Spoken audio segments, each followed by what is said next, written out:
അല്ല, ഈ Google business profile എന്ന് പറയുന്ന ഒരു സംഭവം എന്ന് വെച്ചാൽ കൺവേർഷൻ റേറ്റ് ഭയങ്കര കൂടുതലാണ്.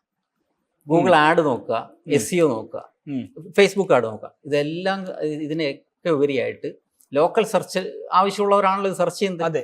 അതിൽ എൻ്റെ ഒരു സ്റ്റഡി പ്രകാരം ഞാൻ മനസ്സിലാക്കിയെടുത്തോളം ഒരു 70% കൺവേർഷൻ ഉണ്ട് ഇതിന്. ഗൂഗിൾ ആഡിന് അത്രയും ഇല്ല, ഫേസ്ബുക്ക് ആഡ്സിനും അത്രയും ഇല്ല. പക്ഷേ ഇത് പിന്നെ ഇന്റർനാഷണലി നടത്തിയ സ്റ്റഡി പ്രകാരം ഇവർ പറയുന്നതെന്ന് വെച്ചാൽ ഒരാളൊരു ലോക്കൽ ബിസിനസ്സിൽ വിളിച്ചു കഴിഞ്ഞാൽ അല്ലെങ്കിൽ എൻക്വയറി നടത്തി കഴിഞ്ഞാൽ വിത്തിൻ 7 days അയാൾ ഒന്നുകിൽ സർവീസ് എടുത്തിരിക്കും, അല്ലെങ്കിൽ അവിടെ പോയി അന്വേഷിച്ചിരിക്കും, അല്ലെങ്കിൽ അതുമായിട്ട് ബന്ധപ്പെട്ട ഏതെങ്കിലും തരത്തിലൊരു കമ്മ്യൂണിക്കേഷൻ നടത്തിയിട്ട് പറ്റില്ല എന്ന് പറഞ്ഞിട്ട് ഒഴിവാക്കിയിരിക്കും. എന്തെങ്കിലും ഒരു ആക്ഷൻ അയാൾ എടുത്തിരിക്കും. അതെ, ബാക്കിയുള്ള റിസൾട്ട് ഉണ്ടാവും, അറിയാൻ പറ്റും. ആ രീതിയിലേക്കുള്ള ഒരു സിമ്പിൾ ആയിട്ടുള്ള ടൂളാണ്, പക്ഷെ പവർഫുൾ ആണ്, ഭയങ്കര പവർഫുൾ ആണ്. കറക്റ്റ്. അപ്പോൾ നിങ്ങൾ ഈ ലിസ്റ്റ് ചെയ്യുമ്പോൾ എന്തൊക്കെയാണ് അതിൻ്റെ അകത്ത് നോക്കുന്ന ഒരു കാര്യങ്ങൾ? GMB ലിസ്റ്റിംഗ് ചെയ്യുമ്പോൾ എന്തെങ്കിലും സ്പെസിഫിക് കീവേഡ് വേണമെന്നോ, പ്രൈമറി കാറ്റഗറി അല്ലെങ്കിൽ സെക്കൻഡറി കാറ്റഗറി, ഇതൊക്കെ സെറ്റ് ചെയ്ത് അതൊക്കെ നോക്കും. അതായത് ആക്ച്വലി നമുക്ക് വേണ്ട ബിസിനസ് നെയിം തന്നെയാണ്. ഗൂഗിൾ പറയുന്നത് വെച്ചാൽ അവിടെ ഒരു കണ്ണിങ്നെസ് നമ്മൾ ഉപയോഗിക്കണം. ഗൂഗിൾ പറയുന്നത് റിയൽ ആയിട്ടുള്ള ബിസിനസ് നെയിമേ ഉപയോഗിക്കാൻ പാടുള്ളൂ. പക്ഷേ ഈ ഞാൻ പറഞ്ഞ സെമാന്റിക് സെർച്ച് എഞ്ചിൻ ആണെങ്കിൽ പോലും കീവേഡ് മാച്ചിങ് ചില സമയത്ത് ഗൂഗിൾ നോക്കും. ഉദാഹരണത്തിന് ആസിഫ ബിരിയാണി എന്നുള്ള അവരുടെ പേര് തന്നെ അതാണ്. അപ്പൊ ഞാൻ just best biryani near me എന്ന് പറയുമ്പോൾ ഗൂഗിൾ നോക്കും ബെസ്റ്റ് ബിരിയാണി എന്നുള്ളത് ടൈറ്റിൽ ആദ്യം നോക്കും.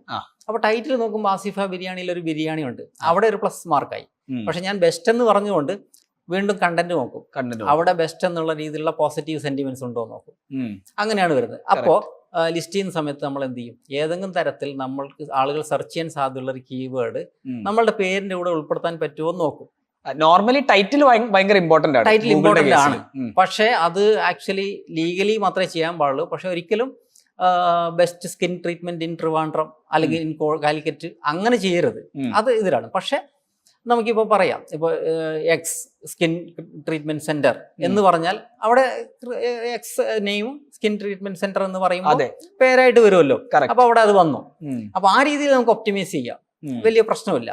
അപ്പൊ അതാണ് ഞാൻ മെയിൻ ആയിട്ട് ഒന്ന് ശ്രദ്ധിക്കുന്നത്. പക്ഷെ അത് ഗൂഗിൾ കൃത്യമായിട്ട് പറയുന്നുണ്ട്, അത് ലീഗൽ ബിസിനസ് നെയിം മാത്രമേ ഉപയോഗിക്കാൻ പാടുള്ളൂ. പക്ഷെ അങ്ങനെ വലിയ കുഴപ്പമില്ല, എല്ലായിടത്തും കണ്ടിട്ടുണ്ട്. പലരും ആ ഒപ്റ്റിമൈസേഷൻ ചെയ്യാറുണ്ട്, എന്നാലേ അവിടേക്ക് എത്തുള്ളൂ പെർഫെക്റ്റ് ആയിട്ട്. പിന്നെ വേണ്ടത് പ്രൈമറി കാറ്റഗറിയാണ്. പ്രൈമറി കാറ്റഗറി നമ്മൾ മെയിൻ ആയിട്ട് അത് സെറ്റ് ചെയ്യും. പിന്നെ അഡീഷണൽ ആയിട്ട് ബാക്കി ഒരു 9 കാറ്റഗറി ചെയ്യും. 9 കാറ്റഗറി ലിസ്റ്റ് ചെയ്യും ഉള്ളത്. ചിലതിൽ കിട്ടില്ല അത്രയും. ഇപ്പൊ ഡ്രിങ്കിങ് വാട്ടർ ഒക്കെ ആണെന്നുണ്ടെങ്കിൽ അത്രയും കാണില്ല. അതെ, ബാക്കിയുള്ളതെല്ലാം ഞാൻ എല്ലാ ബിസിനസ്സുകളും ചെയ്തിട്ടുണ്ട്, അതുകൊണ്ടാണ് പറയുന്നത്. പിന്നെ ചിലത് സെൻസിറ്റീവ് ആയിട്ടുള്ള ബിസിനസ്സുകൾ കാണും. അതായത് സെൻസിറ്റീവ് എന്ന് വെച്ചാൽ taxi service, courier, packers and movers, ഇതൊക്കെ GMB സംബന്ധിച്ചിടത്തോളം കുറച്ച് സെൻസിറ്റീവ് ആണ്. അപ്പൊ ഇങ്ങനെയുള്ളത് വരുമ്പോൾ ഞാൻ വേറൊരു അപ്രോച്ച് എടുക്കാറുണ്ട്. ഗൂഗിളിന് ഒരു പരിപാടി ഉണ്ട്, ഗൂഗിൾ തേർഡ് പാർട്ടി വെബ്സൈറ്റുകളെ ആശ്രയിക്കും. അതായത് ഇൻഫർമേഷൻ അഗ്രിഗേറ്റേഴ്സ് എന്നാണ് ഈ വെബ്സൈറ്റുകൾ വിളിക്കുക.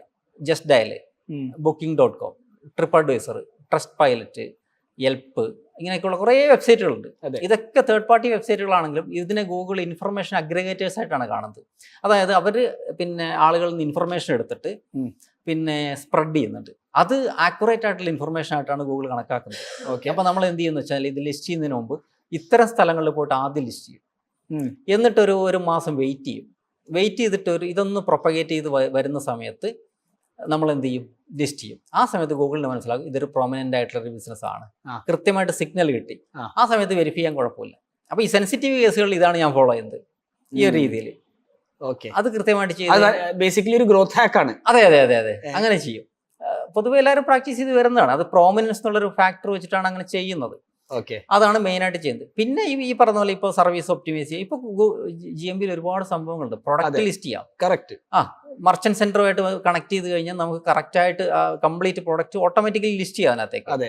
പിന്നെ പോയിന്റ് എന്ന് പറഞ്ഞൊരു ആപ്പ് ഉപയോഗിച്ചിട്ട് നമുക്ക് ലിസ്റ്റ് ചെയ്യാം പ്രോഡക്റ്റ്. പിന്നെ സർവീസ് നമുക്ക് ഇൻഡിവിജ്വൽ ആയിട്ട് ലിസ്റ്റ് ചെയ്യാം. ആ രീതിയിൽ ചെയ്യാം. ഇ കൊമേഴ്സ് ബിസിനസ്സിന് ഇപ്പോൾ ലോക്കൽ ആൻഡ് എൻക്വയറിയിൽ GMB റാങ്ക് ചെയ്യുന്നുണ്ട്.